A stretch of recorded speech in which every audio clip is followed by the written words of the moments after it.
السلام علیکم ورحمۃ اللہ وبرکاتہ۔ پیارے پیارے محترم اسلامی بھائیوں، اللہ پاک کا کروڑا کروڑا احسان ہے، اس کا شکر ہے کہ ہم مسلمان ہیں الحمدللہ۔ پیارے آقا صلی اللہ تعالی علیہ وسلم کی امت میں اللہ پاک نے ہمیں پیدا فرمایا، تو ہمیں چاہیے کہ پیارے آقا صلی اللہ تعالی علیہ وسلم کے طریقے پر زندگی گزارنے کی کوشش کریں۔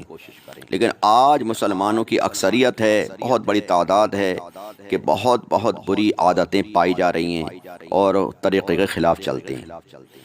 تو ان کچھ بری عادتوں کا ہم تذکرہ کرتے ہیں، آپ غور سے سنیں اور ان بری عادتوں کو نکالیں اور اچھی عادت اپنے اندر ڈالنے کی کوشش کریں۔ چند بری عادتیں یہ ہیں کہ ہر مرد و عورت پر لازم ہے کہ بری خصلتوں اور خراب عادتوں سے اپنے آپ کو اور اپنے بال بچوں کو، گھر والوں کو بچائے رکھے، اور نیک خصلتوں اور اچھی عادتوں کو خود بھی اختیار کرے اور اپنے سب متعلقین جو آپ سے تعلق رکھتے ہیں اس پر کاربند ہونے کی انتہائی تاکید کرتا رہے۔ یوں تو اچھی عادتوں اور بری عادتوں کی تعداد بہت زیادہ ہے، مگر یہاں ہم ان چند بری خصلتوں اور عادتوں کا ذکر کرتے ہیں جن میں اکثر مسلمان مرد، لیکن خاص کر زیادہ تر عورتیں گرفتار ہوتی ہیں، اور ان بری عادتوں کی وجہ سے لوگ دین و دنیا کو تباہ اور برباد کر کے دونوں جہان کی سعادتوں سے محروم ہو رہے ہیں۔ اس میں ایک ہے بری عادت غصہ۔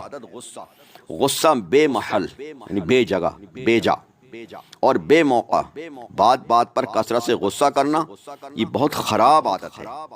اکثر ایسا ہوتا ہے کہ انسان غصہ میں آ کر دنیا کے بہت سے بنے بنائے کام کو بگاڑ دیتا ہے فلاح و کامرانی نرمی اور آسانی میں، ہر بنا کام بگڑ جاتا ہے نادانی میں، اور کبھی کبھی غصہ کی جھلاہٹ میں خدا کی ناشکری تک کر بیٹھتا ہے اور کفر کا کلمہ بھی بکنے لگتا ہے اور اپنے ایمان کی دولت کو غارت اور برباد کر ڈالتا ہے۔ اسی لیے رسول اللہ صلی اللہ علیہ وسلم نے اپنی امت کو بے محل اور بات بات پر غصہ کرنے سے منع فرمایا۔ چنانچہ حدیث شریف میں ہے کہ ایک شخص بارگاہ نبوت میں حاضر ہوا اور عرض کیا کہ یا رسول اللہ صلی اللہ علیہ وسلم، مجھے کسی عمل کا حکم دیجئے مگر تھوڑا ہی ہو۔ تو آپ نے ارشاد فرمایا کہ غصہ مت کر۔ اس نے کہا کہ کچھ اور ارشاد فرمائیے، تو آپ نے پھر وہی یہی فرمایا کہ غصہ مت کرو۔ یہ بخاری شریف کی حدیث ہے۔ ایک حدیث میں آیا ہے کہ رسول اللہ صلی اللہ علیہ وسلم نے یہ ارشاد فرمایا کہ پہلوان وہ نہیں ہے جو لوگوں کو پچھاڑ دیتا ہے، بلکہ پہلوان وہ ہے جو غصے کی حالت میں اپنے نفس پر قابو رکھے، اپنے نفس کو پچھاڑ دے، نفس کو مارے، وہ سب سے بڑا پہلوان ہے۔ اگر کسی کو غصہ آ گیا تو اس کا علاج کیا ہے؟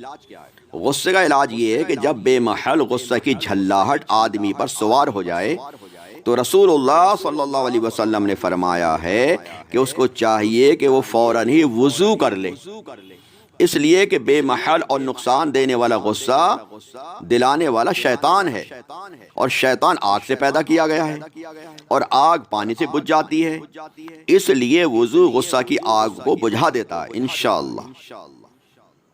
اور ایک حدیث میں یہ بھی آیا ہے کہ اگر کھڑے ہونے کی حالت میں غصہ آ جائے تو آدمی کو چاہیے کہ فوراً بیٹھ جائے تو غصہ اتر جائے گا، اور اگر بیٹھنے سے بھی غصہ نہ اترے تو لیٹ جائے تاکہ غصہ ختم ہو جائے۔ اچھا، دوسری برائی پائی جاتی ہے مسلمانوں میں حسد۔ حسد کیا ہے؟ یہ کسی کو کھاتا پیتا پھلتا پھولتا آسودہ حال دیکھ کر دل جلانا اور اس کی نعمتوں کے زوال کی تمنا کرنا کہ اس کی نعمتیں چھن جائیں، معاذ اللہ۔ اس خراب جذبے کا نام حسد ہے۔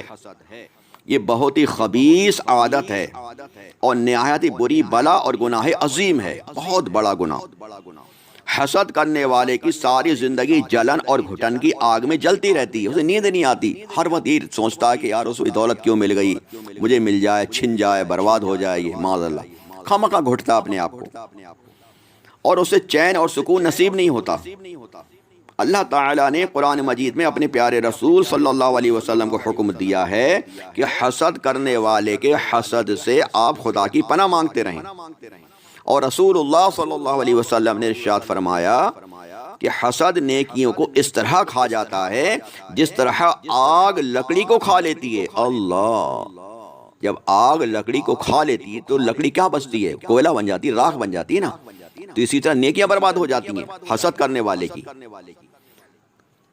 اور حضور صلی اللہ علیہ وسلم نے یہ بھی فرمایا ہے کہ تم لوگ ایک دوسرے پر حسد نہ کرو اور ایک دوسرے سے قطع تعلق نہ کرو، یعنی تعلق مت توڑو، اور ایک دوسرے سے بغض نہ رکھو، اور اے اللہ کے بندو تم آپس میں بھائی بھائی بن کر رہو۔ حسد اس لیے بہت بڑا گناہ ہے کہ حسد کرنے والا گویا ایسا ہے جیسے اللہ تعالیٰ پر اعتراض کر رہا ہے وہ، کہ فلاں آدمی اس نعمت کے قابل نہیں تھا، اس کو یہ نعمت کیوں دی اللہ نے؟ اللہ اکبر، اللہ پر اعتراض کر رہا ہے۔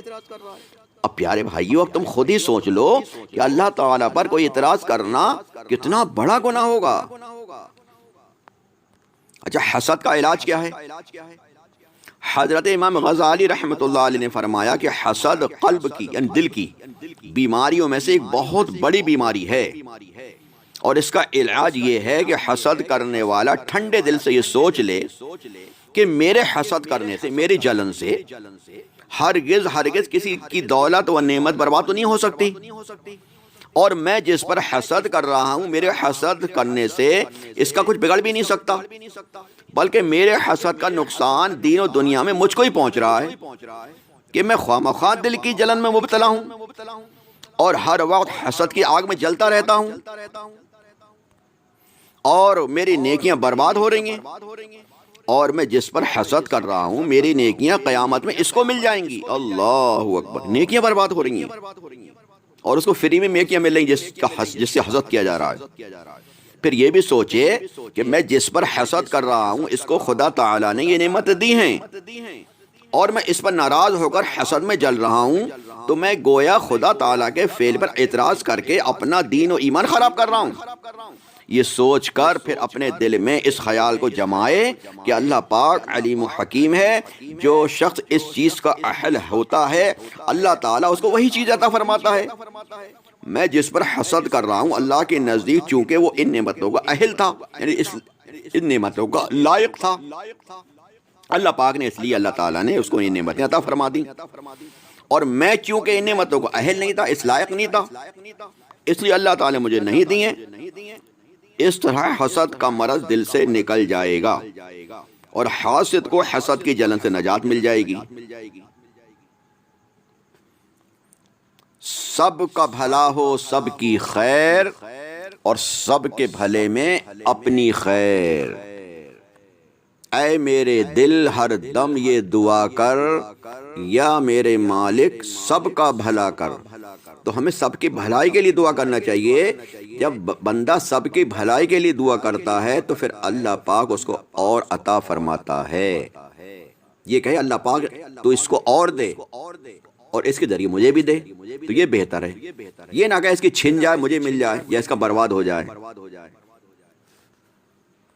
مسلمانوں میں ایک بہت بری عادت ہے لالچ۔ یہ لالچ بھی بہت بری خصلت اور نہایت خراب عادت ہے۔ اللہ تعالیٰ کی طرف سے بندے کو جو رزق و نعمت اور مال و دولت یہ جاہ و مرتبہ ملا ہے اس پر راضی ہو کر قناعت کر لینا چاہیے، صبر کر لینا چاہیے۔ دوسروں کی دولتوں اور نعمتوں کو دیکھ کر خود بھی اس کو حاصل کرنے کے پھیر میں پریشان حال رہنا یہ بری بات ہے، اور غلط و صحیح ہر قسم کی تدبیروں میں دن رات لگے رہنا یہی جذبہ حرص اور لالچ کہلاتا ہے۔ یہ عورتوں میں زیادہ پایا جاتا ہے کہ کسی کی ساڑی دیکھ لی تو ہمیں بھی چاہیے، کسی کے کپڑے دیکھ لی تو ہمیں بھی چاہیے، ایسے لالچ، کسی کا زیور ہے تو ہمیں بھی چاہیے۔ اور حرص و طمع در حقیقت انسان کی ایک پیدائشی خصلت ہے۔ چنانچہ حدیث شریف میں ہے کہ اگر آدمی کے پاس دو میدان بھر کر سونا ہو جائے تو پھر وہ ایک تیسرے میدان کو طلب کرے گا کہ تیسرا میدان اور چاہیے کہ وہ بھی سونے سے بھر جائے۔ اور ابن آدم کے پیٹ کو قبر کی مٹی کے سوا کوئی چیز نہیں بھر سکتی۔ اس آدمی کا پیٹ قبر کی مٹی بھرے گی، اور جو شخص اس سے توبہ کرے تو اللہ تعالیٰ اس کی توبہ قبول فرمائے گا۔ ایک اور حدیث میں ہے کہ ابن آدم بوڑھا ہو جاتا ہے مگر اس کی دو چیزیں جوان رہتی ہیں، ایک امید، دوسری مال کی محبت۔ لالچ اور حرص کا جذبہ خوراک، لباس، مکان، سامان، دولت، عزت، شہرت، غرض ہر نعمت میں ہوا کرتا ہے۔ اگر لالچ کا جذبہ کسی انسان میں بڑھ جاتا ہے تو وہ انسان گناہوں سے بھی نہیں بچتا، بلکہ سوچ ختم ہو جاتی ہے۔ سچ پوچھئے تو حرص و طمع اور لالچ در حقیقت ہزاروں گناہوں کا سرچشمہ ہے۔ اس سے ہمیں خدا کی پناہ مانگنی چاہیے۔ وہ لالچ میں سے وہ نہ نمازیں دیکھتا ہے، نہ روزہ دیکھتا ہے، نہ سنتوں کو پابند دیکھتا ہے، نہ جائز ناجائز دیکھتا ہے، وہ لالچ اور مل جائے مجھے، ہر طرح سے بٹورنے کی کوشش کرتا ہے، معاذ اللہ، استغفر اللہ۔ لالچ کا علاج یہ ہے کہ اس دل کی بیماری کا علاج صبر و قناعت ہے، صبر کرے۔ اللہ فرماتا ہے کہ تم صبر کرو گے تو میں اور دوں گا، میرا شکر ادا کرو گے تو اور دوں گا۔ یہ سوچے بندہ کہ جو کچھ خدا کی طرف سے بندے کو مل جائے اس پر راضی ہو کر خدا کا شکر بجا لائے، اور اس عقیدے پر جم جائے کہ انسان جب ماں کے پیٹ میں رہتا ہے اسی وقت فرشتہ خدا کے حکم سے انسان کی چار چیزیں لکھ دیتا ہے: انسان کی عمر، انسان کی روزی، انسان کی نیک نصیبی اور انسان کی بد نصیبی۔ یہی انسان کی تقدیر ہے۔ لاکھ سر مارو مگر وہی ملے گا جو تقدیر میں لکھ دیا گیا ہے۔ اس کے بعد یہ سمجھ کر خدا کی رضا اور اس کی عطا پر راضی ہو جاؤ، اور یہ کہہ کر لالچ کے قلعے کو ڈھا دو کہ جو میری تقدیر میں تھا وہ مجھے ملا، اور جو میری تقدیر میں ہوگا وہ آئندہ ملے گا۔ جو میری تقدیر میں ہے وہ مجھے مل کر رہے گا، کوئی مجھ سے چھین نہیں سکتا، اور جو میری تقدیر میں نہیں ہے وہ مجھے کوئی دے نہیں سکتا۔ بھئی یہ پکا یقین رکھے۔ اور اگر کچھ کمی کی وجہ سے دل میں تکلیف ہو، نفس ادھر ادھر لپکے، تو صبر کر کے نفس کی لگام کھینچ لو۔ اس طرح رفتہ رفتہ دل میں قناعت کا نور چمک اٹھے گا اور حرص و لالچ کا اندھیرا بادل چھٹ جائے گا انشاءاللہ۔ حرص و ذلت بھری فقیری ہے، جو قناعت کرے تونگر ہے۔ یعنی دل میں قناعت ہے، صبر ہے، وہ تونگر ہے، وہ بادشاہ ہے۔ اور جو حرص و لالچ کر اور وہ فقیر ہے، پھر وہ اس کے پیٹ ہی نہیں بھر رہا ہے۔ ایک انسان کی بہت بری عادت ہے، یہ ہے تکبر۔ یہ شیطانی خصلت اتنی بری اور اس قدر تباہ کن عادت ہے کہ یہ بھوت بن کر جس انسان کے سر پر سوار ہو جائے سمجھ لو کہ اس کی دنیا اور آخرت کی تباہی یقینی ہے۔ شیطان اپنی اسی منحوس خصلت کی وجہ سے مردود بارگاہ الہی ہوا، اور خداوند قہار و جبار نے لعنت کا طوق اس کے گلے میں پہنا کر اس کو جنت سے نکال دیا۔ تکبر کے معنی یہ ہے کہ آدمی دوسرے کو اپنے سے حقیر سمجھے۔ یہی جذبہ شیطان ملعون کے دل میں پیدا ہو گیا تھا کہ جب اللہ تعالیٰ نے حضرت آدم علیہ السلام کے سامنے فرشتوں کو سجدہ کرنے کا حکم فرمایا تو فرشتے چونکہ تکبر کے نحوست سے پاک تھے، سب فرشتوں نے سجدہ کر لیا، لیکن شیطان کے سر میں تکبر کا بھوت سمایا ہوا تھا۔ اس نے اکڑ کر کہہ دیا کہ میں حضرت آدم علیہ السلام سے اچھا ہوں، یا اللہ تو نے مجھ کو آگ سے پیدا کیا ہے اور آدم کو مٹی سے پیدا فرمایا ہے۔ اس ملعون نے حضرت آدم علیہ السلام کو اپنے سے حقیر سمجھا اور سجدہ نہیں کیا، اس لیے وہ راندہ درگاہ ہو گیا، ملعون ہو گیا۔ یاد رکھو کہ تکبر خدا کو بے حد ناپسند ہے، اور یہ بہت بڑا گناہ ہے۔ حدیث شریف میں ہے کہ جس شخص کے دل میں رائی برابر ایمان ہوگا وہ جہنم میں داخل نہیں ہوگا، اور جس شخص کے دل میں رائی برابر تکبر ہوگا وہ جنت میں داخل نہیں ہوگا۔ اللہ اکبر۔ ایک حدیث شریف میں آیا ہے کہ میدان محشر میں تکبر کرنے والوں کو اس طرح لایا جائے گا کہ ان کی صورتیں تو انسانوں کی ہوں گی مگر ان کے قد چیونٹیوں کے برابر ہوں گے۔ اللہ اکبر۔ اور ذلت و رسوائی میں یہ گھرے ہوئے ہوں گے، اور یہ لوگ گھسیٹتے ہوئے جہنم کی طرف لائے جائیں گے، اور جہنم کے اس جیل خانے میں قید کر دیے جائیں گے جس کا نام نا امیدی ہے۔ اور وہ ایسی آگ میں جلائے جائیں گے جو تمام آگوں کو جلا دے گی، جس کا نام نار الانیار ہے، اور ان لوگوں کو جہنمیوں کا پیپ پلایا جائے گا۔ اللہ اکبر۔